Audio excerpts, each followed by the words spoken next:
शांती. आज आहे 29/8/2024 मुरली. महावाक्य आहे, गोड मुलांनो, तुम्ही इथे शिकण्यासाठी आले आहात. तुम्हाला डोळे बंद करण्याची आवश्यकता नाही. अभ्यास डोळे उघडे ठेवून केला जातो. प्रश्न आहे, भक्ती मार्गामध्ये भक्तांमध्ये अशी कोणती सवय असते जी आत्ता तुम्हा मुलांमध्ये असू नये? उत्तर आहे, भक्तीमध्ये कोणत्याही देवतांच्या मूर्तीसमोर जाऊन काही ना काही मागत राहतात. त्यांना मागत राहण्याची सवयच लागते. लक्ष्मी समोर जातील तर धन मागतील, परंतु मिळत काहीच नाही. आता तुम्हा मुलांमध्ये ही सवय नको. तुम्ही तर बाबांच्या वारशाचे अधिकारी आहात. तुम्ही सच्चा विचित्र बाबांना बघत राहा. यातच तुमची सच्ची कमाई आहे. ओम शांती. रुहानी बाबा बसून रुहानी मुलांना समजावून सांगतात. ही पाठशाळा आहे, परंतु इथे कोणत्या चित्राला अर्थात देहधारीला पाहायचे नाही आहे. इथे अर्थात ब्रह्मा बाबांना बघत असताना देखील बुद्धी तिकडे गेली पाहिजे, ज्याला कोणते चित्र अर्थात शरीर नाही आहे. शाळेमध्ये मुलांचे लक्ष कायम टीचरकडे असते, कारण ते शिकवतात तर जरूर त्यांचे ऐकायचे आहे आणि मग प्रतिसाद द्यायचा आहे. टीचर प्रश्न विचारतील तर इशारा कराल ना, मी सांगतो म्हणून. इथे ही आहे विचित्र शाळा, कारण विचित्र शिक्षण आहे, ज्याचे कोणतेही चित्र नाही आहे. तर शिकताना डोळे उघडून बसले पाहिजे ना. शाळेत टीचर समोर कधी डोळे बंद करून बसतात का? भक्ती मार्गामध्ये सवय लागली आहे डोळे बंद करून माळा जपणे इत्यादी. साधू लोक सुद्धा डोळे बंद करून बसतात. ते तर स्त्रीकडे बघतही नाहीत, कुठे मन चंचल होऊ नये. परंतु आजकाल तर तमोप्रधान जमाना आहे.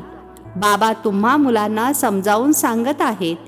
इथे भले तुम्ही बघता शरीराला, परंतु बुद्धी त्या विचित्रची आठवण करत असते. असा कोणी साधू संत नसेल जो शरीराला पाहत असताना आठवण त्या विचित्रची करेल.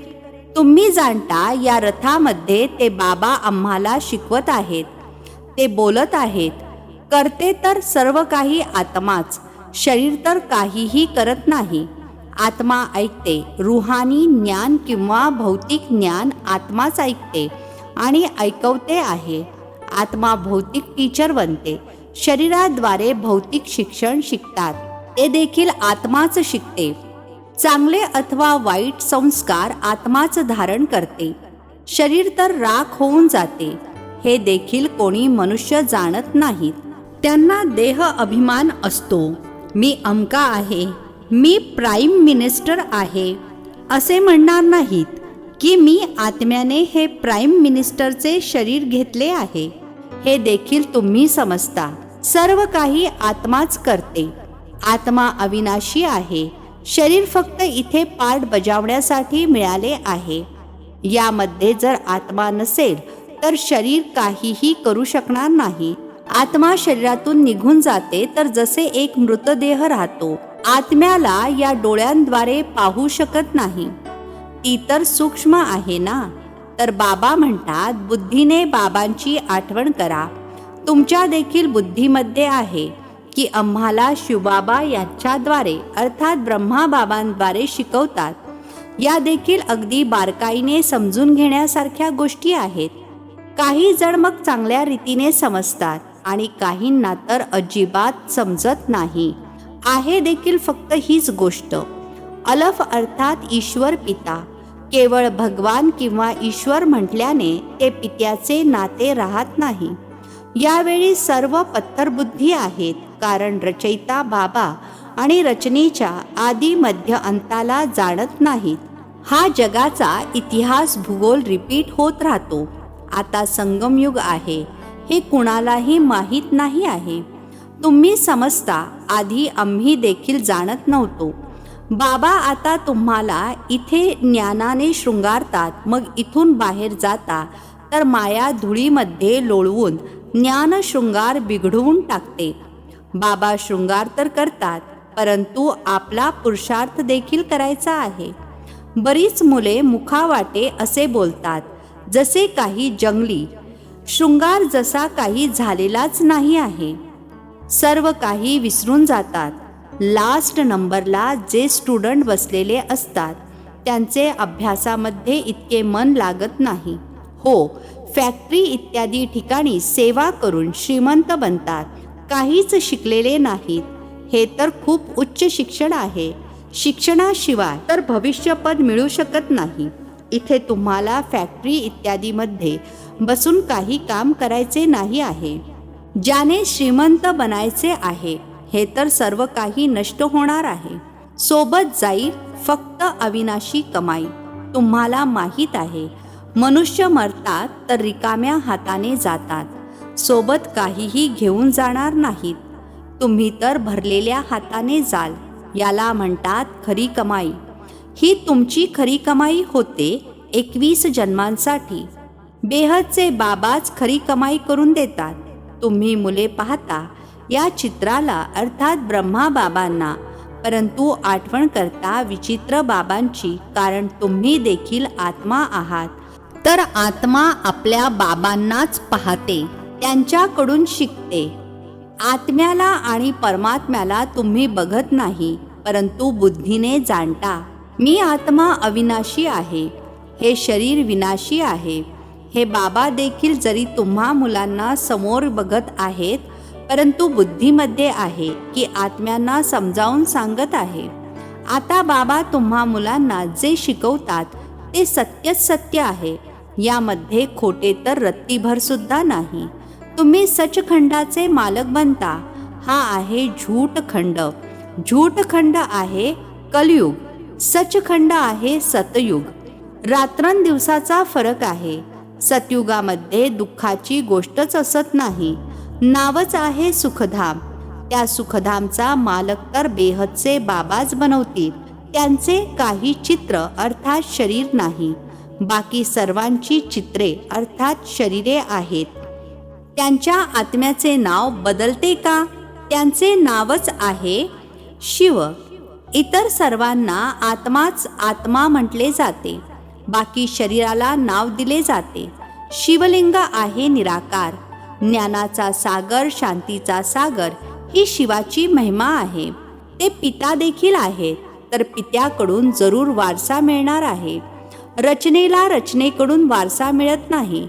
रचयिता आपल्या मुलांना वारसा देतील. भावाच्या मुलांना वारसा देतील काय? हे देखील बेहदचे पिता आपल्या बेहदच्या मुलांना वारसा देतात. हे शिक्षण आहे ना.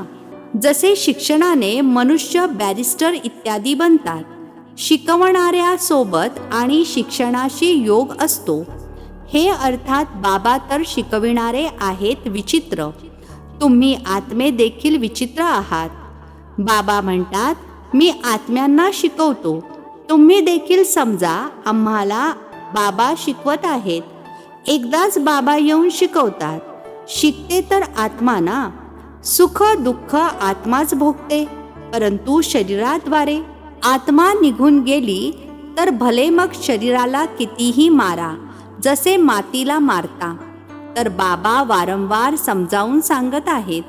स्वतःला आत्मा समजून बाबांची आठवण करा. बाबा हे तर जाणतात की सर्व नंबरवार धारणा करतात. काही तर अगदीच जसे बुद्धू आहेत.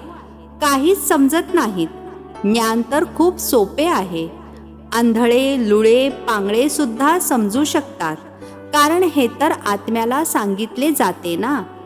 आत्मा लुळी पांगळी नसते, शरीर असते. बाबा किती चांगल्या रीतीने बसून समजावून सांगतात. परंतु भक्ती मार्गामध्ये डोळे बंद करून बसण्याची सवय पडलेली आहे. तर इथे सुद्धा डोळे बंद करून बसतात, जसे मतवाले अर्थात दारुड्यांसारखे. बाबा म्हणतात, डोळे बंद करू नका. समोर बघत असताना देखील बुद्धीने बाबांची आठवण करा, तेव्हा विकर्म विनाश होतील. किती सोपे आहे. तरी देखील म्हणतात, बाबा आम्ही आठवण करू शकत नाही. अरे लौकिक पिता ज्याच्याकडून हदचा वारसा मिळतो त्याची तर मरेपर्यंत सुद्धा आठवण करता. हे तर सर्व आत्म्यांचे बेहदचे पिता आहेत, त्यांची तुम्ही आठवण करू शकत नाही. ज्या बाबांना बोलावतात देखील, ओ गॉड फादर गाईड मी, अर्थात हे ईश्वरा मला मार्ग दाखव. वास्तविक असे म्हणणे देखील चुकीचे आहे. बाबा फक्त एकाचाच तर गाईड नाही आहे, ते तर बेहदचे गाईड आहेत. फक्त एकाला थोडेच लिबरेट करतील. बाबा म्हणतात, मी येऊन सर्वांची सद्गती करतो. मी आलोच आहे सर्वांना शांतीधामला पाठवून देण्यासाठी. इथे मागण्याची गरजच नाही. बेहदचे बाबा आहेत ना, ते मग हदमध्ये येऊन मी करत राहतात. हे परमात्मा, माझे दुःख दूर करून मला सुख द्या. आम्ही पापी नीच आहोत, तुम्ही दया करा. बाबा म्हणतात, मी बेहदच्या जुन्या सृष्टीला नवीन बनविण्यासाठी आलो आहे. नव्या सृष्टीमध्ये देवता राहतात. मी दर 5000 वर्षांनी येतो, जेव्हा तुम्ही संपूर्ण पतित बनता. हा आहे आसुरी संप्रदाय. सत्य बोलणारे सद्गुरू तर एकच आहेत. तेच पिता देखील आहेत, शिक्षक देखील आहेत, सद्गुरू देखील आहेत. बाबा म्हणतात, या माताच स्वर्गाचे द्वार उघडणाऱ्या आहेत. लिहिलेले देखील आहे, गेट वे टू हेवन, अर्थात स्वर्गाचे द्वार. परंतु हे देखील मनुष्य समजू थोडेच शकतात. नरकामध्ये अडकून पडले आहेत ना, म्हणूनच तर बोलावतात. आता बाबा तुम्हाला स्वर्गामध्ये जाण्याचा रस्ता सांगत आहेत. बाबा म्हणतात, मी येतोच पतितांना पावन बनविण्यासाठी आणि परत घेऊन जाण्यासाठी. आता स्वतःला आत्मा समजून बाबांची आठवण करा, तर तुमची पापे नष्ट होतील. सर्वांना एकच गोष्ट ऐकवा की बाबा म्हणतात, माया जीत जगत जीत बना. मी तुम्हा सर्वांना विश्वाचा मालक बनण्याचा रस्ता सांगतो. मग लक्ष्मीची दिवाळीला पूजा करतात, तिच्याकडे धन मागतात. असे म्हणत नाहीत की आरोग्य चांगले करा, आयुष्य वाढवा. तुम्ही तर बाबांकडून वारसा घेता. आयुष्य किती वाढते. आता हेल्थ, वेल्थ, हॅपीनेस अर्थात आरोग्य, धन, संपदा सर्व देतात. ते तर लक्ष्मीकडून फक्त खपऱ्या मागतात, त्या देखील मिळतात थोड्याच. ही एक सवय पडली आहे. देवतांच्या समोर जातील भीक मागण्यासाठी. इथे तर तुम्हाला बाबांकडून काहीही मागायचे नाही आहे. तुम्हाला तर बाबा म्हणतात, मामेकम अर्थात मज एकाची आठवण केल्याने मालक बनाल आणि सृष्टी चक्राला जाणल्याने चक्रवर्ती राजा बनाल. दैवी गुण सुद्धा धारण करायचे आहेत. यामध्ये काही बोलण्याची गरज नसते. जेव्हा बाबांकडून स्वर्गाचा वारसा मिळतो. आता तुम्ही यांची पूजा कराल काय? तुम्ही जाणता आम्ही स्वतःच हे बनतो. मग या 5 तत्वांची काय पूजा करणार? आम्हाला विश्वाची बादशाही मिळते, तर याचे आम्ही काय करणार? आता तुम्ही मंदिरे इत्यादी ठिकाणी जाणार नाही. बाबा म्हणतात, ही सर्व भक्ती मार्गाची सामग्री आहे. ज्ञानामध्ये तर आहे एक शब्द, मामेकम अर्थात मज एकाची आठवण करा. बस, आठवणीने तुमची पापे नष्ट होतील. सतोप्रधान बनाल. तुम्हीच सर्व गुण संपन्न होता. पुन्हा बनावे लागेल. एवढे सुद्धा समजत नाही. पत्थर बुद्धी असणाऱ्यांसमोर बाबांना किती डोकेफोड करावी लागते, हा निश्चय असला पाहिजे. या गोष्टी एका बाबांशिवाय इतर कोणताही साधू, संत इत्यादी सांगू शकणार नाही. हे अर्थात ब्रह्मा बाबा काही ईश्वर थोडेच आहेत. हे तर अनेक जन्मांच्या अंतामध्ये आहेत. मी प्रवेशच त्याच्यामध्ये करतो. ज्याने पूर्ण 84 जन्म घेतले आहेत. खेड्यातला मुलगा होता, मग श्याम सुंदर बनतो. हा तर पूर्ण खेडेगावातील मुलगा होता. मग जेव्हा थोडे साधारण बनले अर्थात आर्थिकदृष्ट्या स्थिरावले, तेव्हा बाबांनी प्रवेश केला. कारण एवढी भट्टी बनणार होती. यांना खाऊ कोण घालणार? तर जरूर साधारणच पाहिजे ना. या सर्व समजून घेण्याच्या गोष्टी आहेत. बाबा स्वतः म्हणतात, मी यांच्या अनेक जन्मांच्या अंतामध्ये प्रवेश करतो, जे सर्वात जास्त पतित बनले आहेत. मग पावन देखील तेच बनतील. 84 जन्म यांनी घेतले आहेत. ततत्वम असा एकच तर नाही, अनेक आहेत ना. सूर्यवंशी चंद्रवंशी बनणारेच इथे येतात नंबरवार पुरुषार्थानुसार. बाकीचे कोणी टिकू शकणार नाहीत. उशिरा येणारे ज्ञान देखील थोडेसेच ऐकतील आणि मग उशिरानेच परत येतील. अच्छा, गोड गोड खूप खूप वर्षांनंतर भेटलेल्या मुलांप्रती मात पिता बापदादांची प्रेमपूर्वक आठवण आणि सुप्रभात. आत्मिक पित्याचा आत्मिक मुलांना नमस्ते. आम्हा आत्मिक मुलांचा आत्मिक पित्याला नमस्ते. धारणेसाठी मुख्य सारांश. पहिला पॉइंट आहे, बाबा जो ज्ञान शृंगार करतात त्याला कायम ठेवण्याचा पुरुषार्थ करायचा आहे. मायेच्या धुळीमध्ये ज्ञान शृंगार बिघडवायचा नाहीये. अभ्यास व्यवस्थित शिकून अविनाशी कमाई करायची आहे. दुसरा पॉइंट आहे, या चित्राला अर्थात देहधारीला समोर बघत असताना देखील बुद्धीने विचित्र बाबांची आठवण करायची आहे. डोळे बंद करून बसण्याची सवय लावायची नाही. बेहदच्या बाबांकडून काहीही मागायचे नाही. आजचे वरदान आहे, वेळेच्या महत्त्वाला जाणून फास्ट सो फर्स्ट येणारे तीव्र गतीवाले पुरुषार्थी भव. वेळेच्या महत्त्वाला जाणून फास्ट सो फर्स्ट येणारे तीव्र गतीवाले पुरुषार्थी भव. स्पष्टीकरण आहे, अव्यक्त पार्टमध्ये येणाऱ्या आत्म्यांना last so fast, fast so first येण्याचे वरदान प्राप्त आहे. तर वेळेच्या महत्त्वाला जाणून मिळालेल्या वरदानाला स्वरूपामध्ये आणा. ही अव्यक्त पालना सहजच शक्तिशाली बनविणारी आहे. त्यामुळे जितके पुढे जाऊ इच्छिता जाऊ शकता. बाप दादा आणि निमित्त आत्म्यांचे सर्वांप्रती कायम पुढे उडण्याचे आशीर्वाद असल्या कारणाने तीव्र गतीच्या पुरुषार्थाचे भाग्य सहजच मिळालेले आहे.